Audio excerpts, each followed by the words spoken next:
Hi there, Divine Souls. This is Nyla Nguyen. Welcome to Twin Flame Journey 3D to 5D. This channel is going to help you understand about the Twin Flame journey, love, and relationship from a 5D perspective. I want to thank you for all the love, support, and comments you have shared in the previous broadcast. It seems like you guys really enjoyed that broadcast. The insights I've shared with you helped a lot of people gain clarity. Many people got healed from that broadcast. A lot of people were crying and they feel like they've been validated and they finally understand what this journey is all about and why their life is the way it is. So I'm glad I was able to help a lot of people with that broadcast. So I can't wait to go into this second broadcast to share with you more insights so you can recognize the traits of a twin flame. Even if you are not on this journey, it's important for you to recognize these traits so that way you treat them with a little bit more respect. You don't want to get in their way. You don't want to bully them. You don't want to attack them. You don't want to insult them because you might start a fight with someone that you don't want to get into a fight with because they're very strong. They're a formidable opponent and often get themselves into a lot of trouble when they try to pick a fight with a twin flame, and then they quickly realize this is somebody you don't want to have a fight with. Okay, so in the last video I was sharing with you my insights that one of the core defining traits of a twin flame is this warrior spirit. Okay, without a shadow of doubt, every single twin flame that I've met, there is this undeniable passion, warrior spirit that is very intense, is strong, and you can't ignore that. Okay, so I'm going to share with you how they are supposed to use this energy, how they are supposed to use this energy to help the collective for the greater good. Usually twin flames have a very strong desire to fight corruption, fight injustice, alleviate suffering, combat disinformation, defend the young, the weak, the vulnerable, and they will do this in all types of form, large to small scales. Okay, with this natural warrior spirit, they tend to fight for the truth, fight for human rights, fight for the abuse of power, fight for the poor to alleviate pain and suffering, and also fight the system. So it's not uncommon for twin flames to get in trouble with law enforcement. It's not uncommon for them to be arrested or even be in jail because this is the kind of warrior spirit they have, because they're not afraid of the system. They're not afraid of law enforcement. So I'm going to give you an example right now of how a real twin flame acts and behaves. Here is a viewer from my last video, and he made a post in that video. This is what he says. Wow, I just started out not sure. Then at the end, you described me to a T. I'm at war all the time with the state and sheriff's office. I've had them come to my business 2 times to answer to their authority as to the letters I sent them. Each time they back down. I tell them I have no fear, and it upsets them that I will not stop writing letters, sending copies to the governor. What joy it brings me to see them so angry over my words on paper. I tell them they do not have the right to bully me or any others. They always back down. Think of what I'm saying. They sent officers of the corporate law to make me, intimidate me to stop writing letters. Some officers in the past have thanked me for showing them the truth. They bend, not me. Thank you for all the work and showing us how this works. You helped so many. So that is a clear example of a twin flame because he exhibits so many qualities of a twin flame that I can clearly identify. Number 1, he's relentless. Okay, when you fight with a twin flame, they are relentless. They don't give up. One of us is going to go down and it's not going to be a twin flame. Okay, this is how the twin flame fights. They are relentless. They don't give up until someone goes down, and it's either going to be the twin flame or the other person, and normally the twin flame will not go down. That's the first thing. The second thing is, I told you, twin flames go into battles, whether it's a physical combat battle or it's a battle of words. In this particular situation, he's battling the state with words. And I told you, we are very crafty, we're very cutthroat with our words. So I'm pretty sure he was speaking his truth. He was cutthroat with his truth. He was saying things that need to be said that other people are afraid of saying, and he was not afraid to say it. So this is the reason why, with his constant battle and warrior spirit, he was taking out these cops. He was not intimidated by them. He was not intimidated by the system. And this is why they bend down. They had to back down. This is what a true twin flame warrior spirit is like. And this is what the battles they have to go through every single day in their life. They battle so many battles in their life with the system, with injustice, with corruption, with disinformation. They help the poor, the weak, the vulnerable. They are a true humanitarian. Okay, so I want to share with you this personality trait because a lot of people can claim they're a twin flame. Okay, you can make that claim, but do you have the backbone to back it up? Because a twin flame has a very strong backbone, okay? So you don't want to mess with somebody who has no fear, who is relentless with their energy, and they don't back down, and they're not going to give up a fight. This is why it's such a bad idea for you not to know these traits about somebody and then make the mistake of doing a character assassination, picking a fight, doing things you're not supposed to be doing, because then you will trigger a twin flame and then you won't be able to handle their energy, their ego, and what they come out with you. You can see from this guy's comment that he went after law enforcement. Even when law enforcement are sent to his businesses to intimidate him, he's still not intimidated. This is how strong and powerful a real twin flame is. So now that you guys can see what our personality is like, so you can clearly recognize a real twin flame from ones that claim to be twin flame, but they have no thick skin, they have no backbone, they cannot stand up for themselves, they get intimidated by everything and anything, they're a pushover. This is not a twin flame, okay? Even the feminine, divine feminine energy, we are just as tough, if not even tougher than the divine masculine energy, because we are in control of the emotional body. The divine masculine energy is in control of the physical body. So usually in a battle, the first thing that gets drained is your emotions. Okay, if you don't have a strong emotional body, you get drained, you get depleted, you lose your spirit, and then you don't have the will to continue on with the battle. The divine feminine energy is stronger in their emotional body. Women tend to be anchored in the emotional body, men are with the physical body. So this is why a lot of the times the divine feminine energy is actually more powerful than the divine counterpartner, okay? This is something to be mindful of. So another thing I want to share with you about twin flames in this journey is that this is going to be the last incarnation for twin flames. Because this planet is transitioning into the new earth, there's going to be an evacuation plan for the GFL to lift souls who have met their qualification for ascension to be lifted off this planet before there is a major cleansing and purging about this planet before it can be transitioned and transformed into the new earth. So many of the twin flames that are here in this message, this is going to be your last incarnation. At the end of your life, you're going to be reporting to the Council of Elohim. They will review your life. They will review everything you've done in this life to see how you've done in your mission and just overall evaluate what you've done in your job. How much have you stepped into your leadership role? How much of you have been assistance to humanity? How much have you helped humanity ascend? And how much have you been fighting the cabal? So these are the important steps. These are the important roles that twin flames are doing on this planet.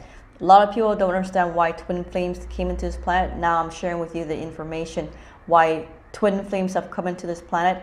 Now, in the last broadcast, I shared with you that twin flames are the most spiritually tested of all the human collective.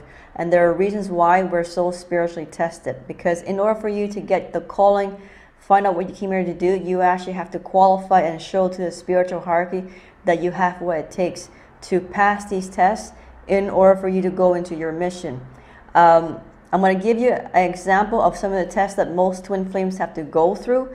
Maybe not all twins will have these type of challenging situation, but a lot of the tests I'm going to share with you is going to resonate with a lot of twin flames in this collective. So here's test number 1. You're going to be born into a very traumatic bloodline that is dysfunctional, highly toxic. You may be raped, physically abused, brainwashed, abandoned, orphaned, neglected, or all of the above. Okay, how do you handle this type of trauma? Do you go to alcohol, drugs, sex, food to cope with your pain and your trauma? Or do you learn how to heal yourself through self-love? That's test number 1. Test number 2, not only are you going to be assaulted within your family, how are you going to deal with being assaulted in school and within your community? The dark ones are going to be sending a lot of psychic attacks towards you, the meanest, the worst, the toughest bullies towards your way, or even the meanest adults towards your way. How are you going to handle these type of character assassinations, these type of bullying, insults towards you being a child? Are you going to run away and hide? Are you going to learn how to stand up for yourself, or are you going to surrender and let yourself get beaten up? That's test number 2. Test number 3. Now that you realize that this is family, this situation is very toxic, you want to move out your own, you want to live by your own, you want to fend for yourself. So many of you will decide to leave your family at a young age. It could be 14, 15, 16, 17, whatever the age is. Now you're on your own. You have to figure out a way how to support yourself. How are you going to support yourself?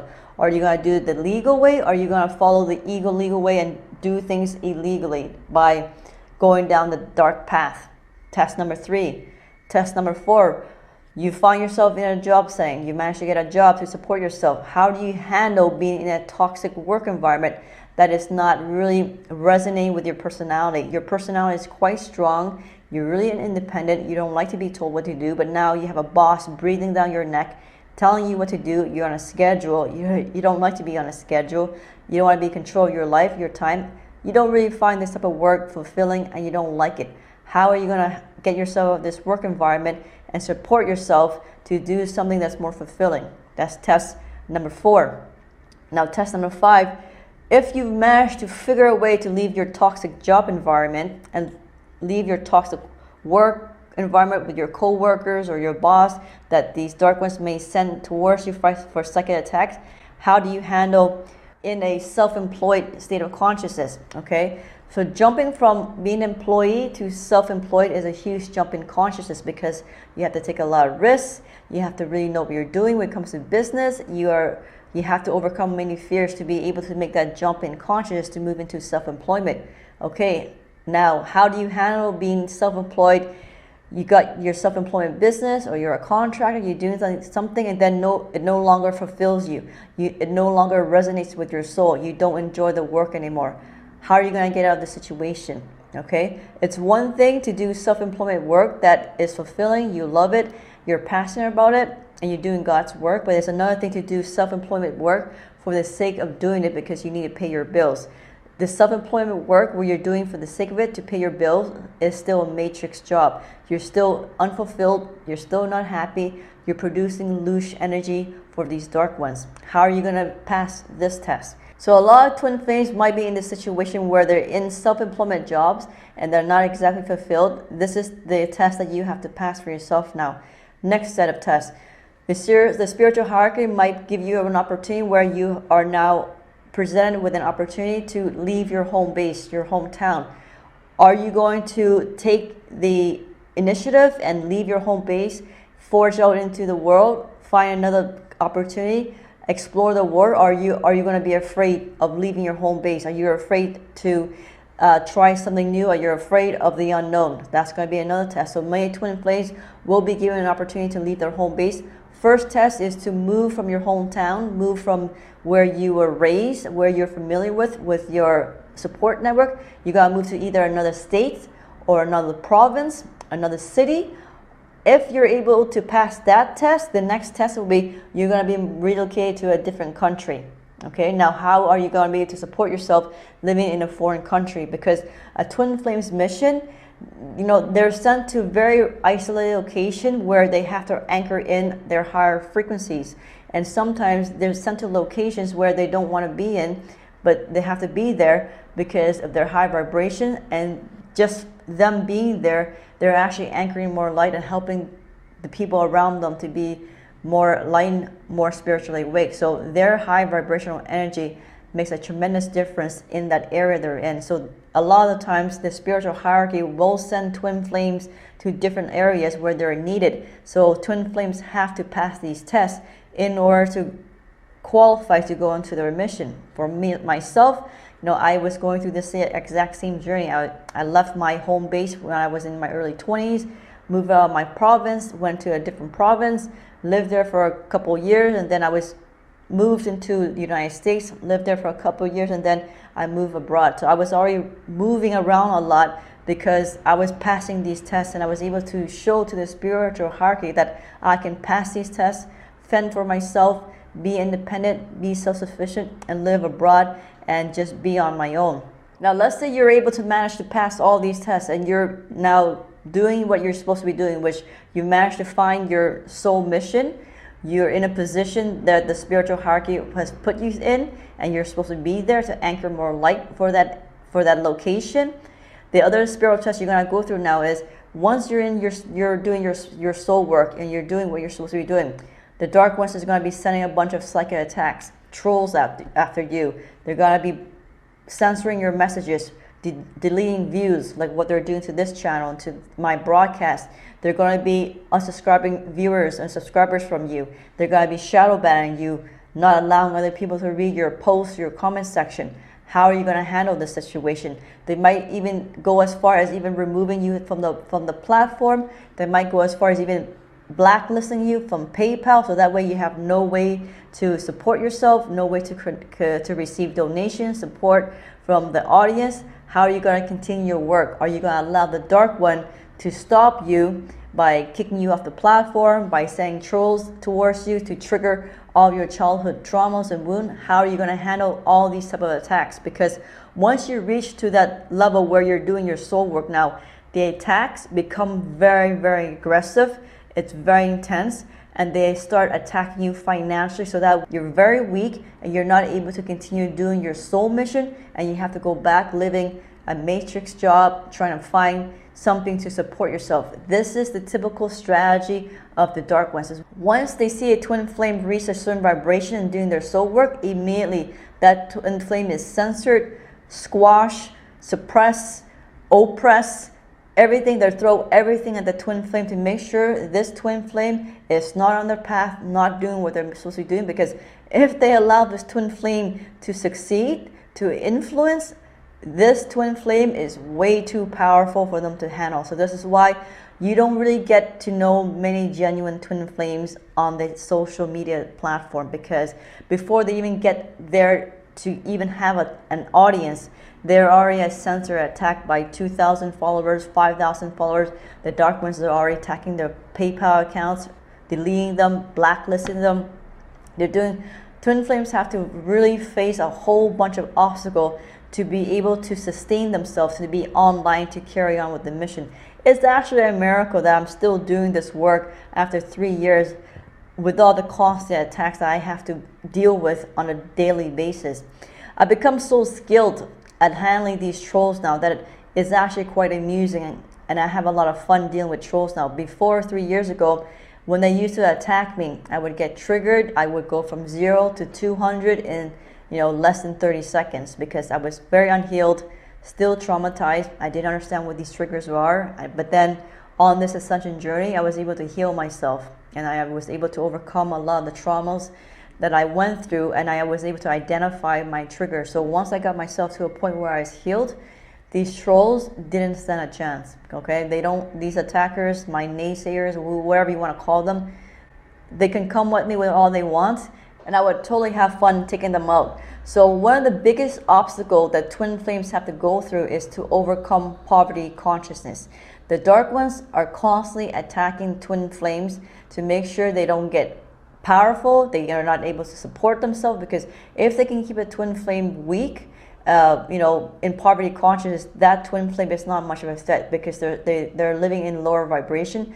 They're not anchoring in higher frequency. They're not doing their soul mission. They're not waking up more people. They're not healing people. They're not really being a big threat to the dark ones. This is why for twin flames, one of the biggest tests for them to overcome is overcoming poverty consciousness. So this is the reason why you'll see that many twin flames struggle to get ahead in life. It is extremely difficult for them to have any type of online success, because of the constant attacks, the threats they're under, not only having their accounts from PayPal blacklisted, not only having their accounts be blacklisted, removed on Twitter, Facebook, YouTube, whatever you name, they're constantly under attack. And this is what it's like to be in a twin flame life, and most people don't understand this. This is why I don't understand why people want to be twin flames and try to find their twin flames. No, you don't. You don't understand what it's like to be a twin flame. These people don't have the slightest idea what we put through, not only from the spiritual hierarchy through the rigorous testing that they put us through, but also from the constant attacks from the dark side. Now, if you're on a twin flame journey and you're here by alone, well, you're one of the lucky ones, because you only have to deal with these type of tests. You only have to deal with your personal baggages. For the ones that are with their counterpartner, unfortunately, you have double the workload, because not only do you have to deal with these spiritual tests I've just shared with you, now you have to deal with your twin flame and all the issues and all the trauma they're going to be triggering within you. Your divine counterpartner, your true twin flame, is going to be the one that's going to be triggering the deepest and darkest pain that you have within your chakra system, within your DNA, that has to be brought up to the surface for us to be cleansed, purified, and healed. Okay, so in a twin flame relationship, it is extremely painful. You're constantly in drama mode. Yes, sometimes it will be very heavenly like, but it's, you know, it's a short-lived period, because twin flames are like mirroring you all the time. And when they mirror you, let's say you do something to your twin flame, like you reject them, right? Obviously now they're going to mirror back to you, and then you're going to feel that rejection pain.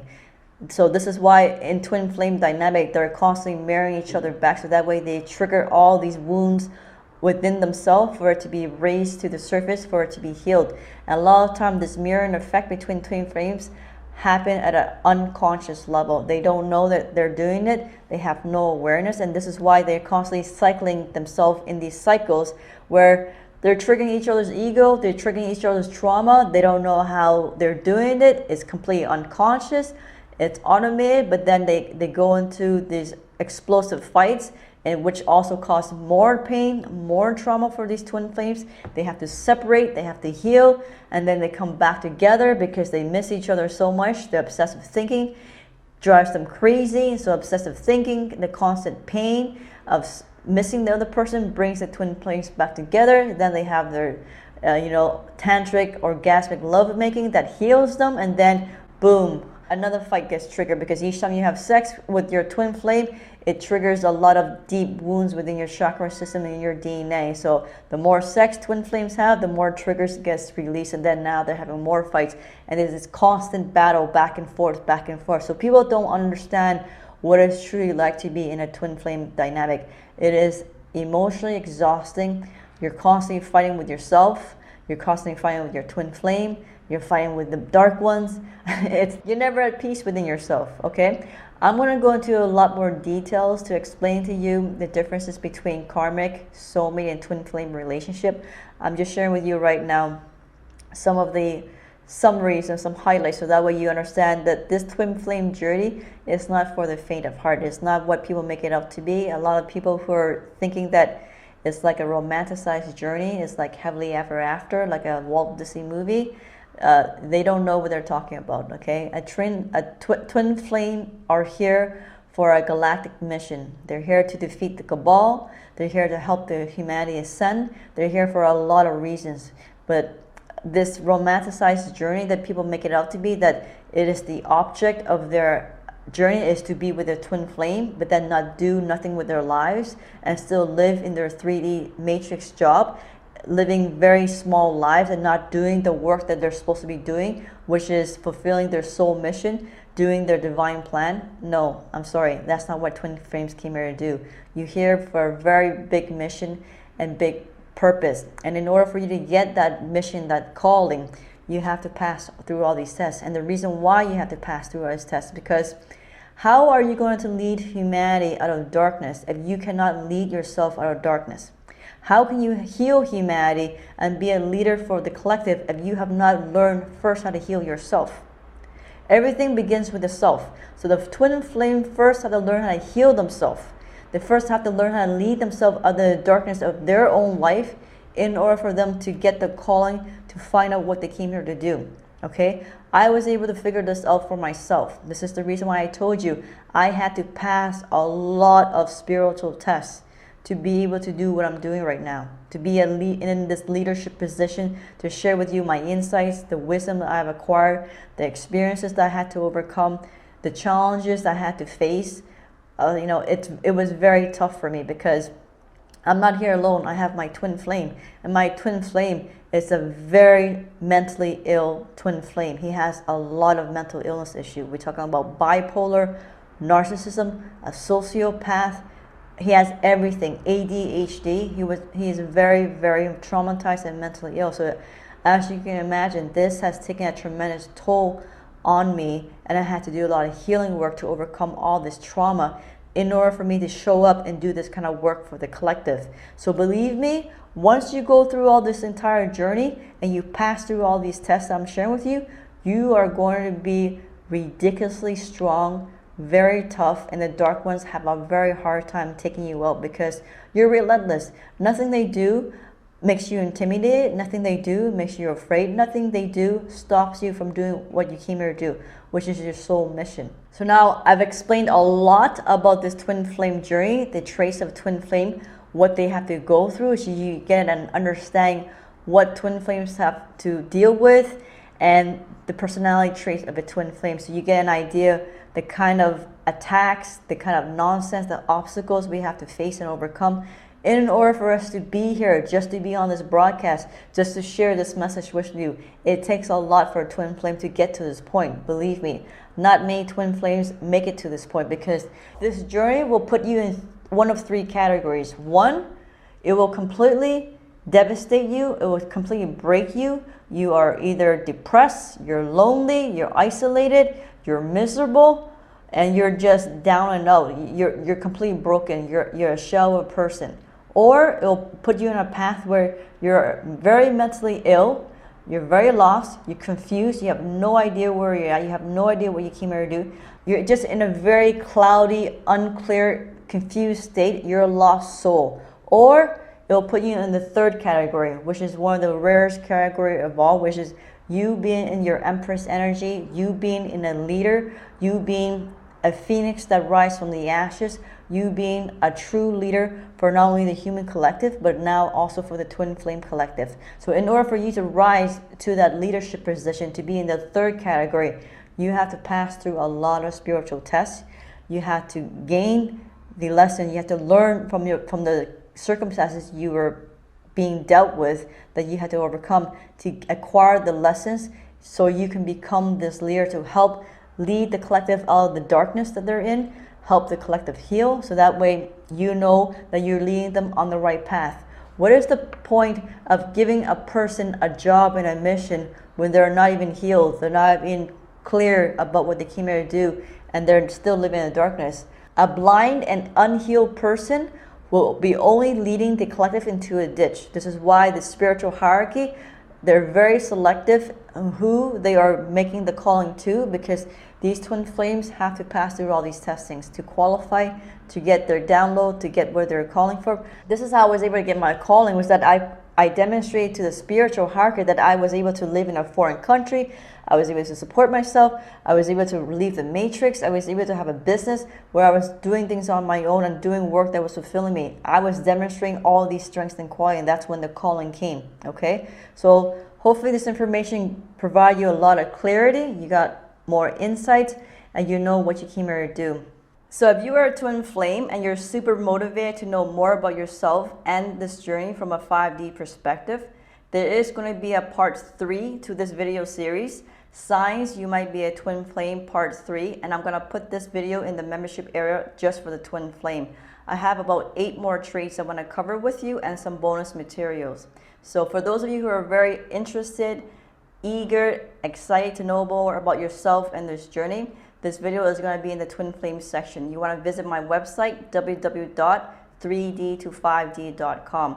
I do have 2 membership sites on that website. One is for Ascension, and it has some twin flame materials, but the other one I built just for the twin flame collective, so that way they can get clarity about this journey and more about themselves. So you will find this video only in the twin flame section. Okay, with that, I want to thank you for tuning in this broadcast. I hope you guys got a lot of value and clarity. So it brings me a lot of joy that I was able to help a lot of people, and a lot of people got clarity from the last broadcast. So I want to thank you for tuning in, and I'll see you in the next one. Take care. Bye-bye.